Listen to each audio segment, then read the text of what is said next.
베트남 정부는 무리한 국토 도시화 정책으로 인하여 수백조 원의 빚을 지고 말았다. 막대한 빚을 갚을 능력이 없는 베트남 정부는 자국의 영토를 매각하기 시작하였다. 이로 인하여 한국 정부는 막대한 면적의 영토를 베트남으로부터 편입하였다. 베트남 정부는 2015년부터 10개년 국토 도시화 정책을 추진하였습니다. 이것은 개발도상국 수준인 베트남을 더욱 발전시키기 위한 정책이었는데요. 2015년 당시 베트남의 국가주석이었던 쯔엉덩상 총리부터 시작하여 현재 베트남의 총리인 응우엔 수온폭 총리까지 7년이 넘는 기간 동안 베트남은 도시화 정책을 이어왔습니다. 그러나 현재 2022년 도시화 정책을 위해 막대한 채권을 발행한 베트남 정부가 그 빚을 갚지 못하여 나라가 파산 위기에 처해 있다고 합니다. 과연 무슨 일이 있었던 것일까요? 함께 알아보도록 하겠습니다. 증오, 한 그릇 떠. 올해 베트남 정부는 국토 도시화 정책에 사용할 부족한 예산을 충당시키기 위하여 베트남 국가개발부와 재무부에서 막대한 금액의 채권을 발행하였는데요. 그 금액이 한국 돈으로 자그마치 100조가 넘는다고 합니다. 베트남은 동남아시아의 주요 무역 중심 국가로 매해 무역으로만 막대한 금액을 벌어왔는데요. 그런데 올해 1분기 베트남의 무역 적자 금액이 20억 3천만 달러, 한국 돈으로 2조 7천억 원에 달한다고 합니다. 믿고 있었던 무역이 엄청난 적자를 가지고 오자 베트남 정부는 발행한 막대한 양의 채권을 갚을 능력이 없어졌습니다.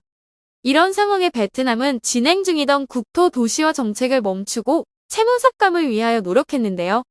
국가의 주요 산업이 1차, 2차 산업인 베트남 정부는 100조 원가량의 채무를 갚을 수는 없었고 그 빚은 현재도 막대한 금액의 이자와 함께 늘어나고 있다고 합니다. 국가 파산 위기가 닥친 베트남 정부는 최후의 수단을 사용하였는데요. 그것은 베트남의 주요 도시들의 영토를 빚을 갚기 위하여 주변 국가에게 매각하는 것이었습니다.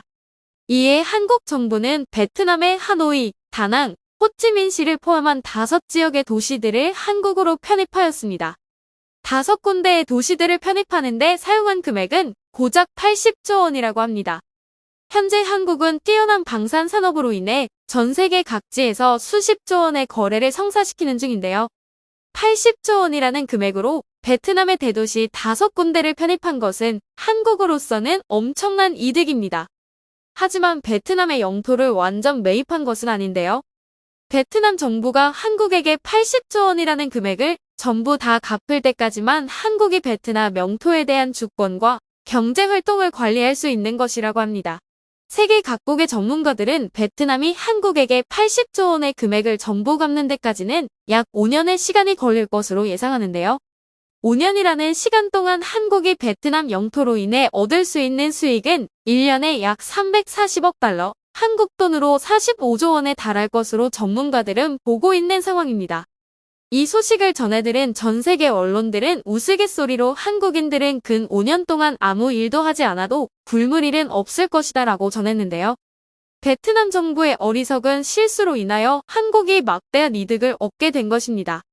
베트남을 갈 때 여권이 필요 없어지는 날이 오는 걸까요? 그럼 이만 영상 마치겠습니다. 지금까지 시청해주셔서 감사합니다. 영상은 어떠셨나요? 입맛에는 맞으셨나요? 구독을 눌러주시면 더욱 알찬 영상으로 보답하겠습니다. 난 이미 알림 설정까지 했다고.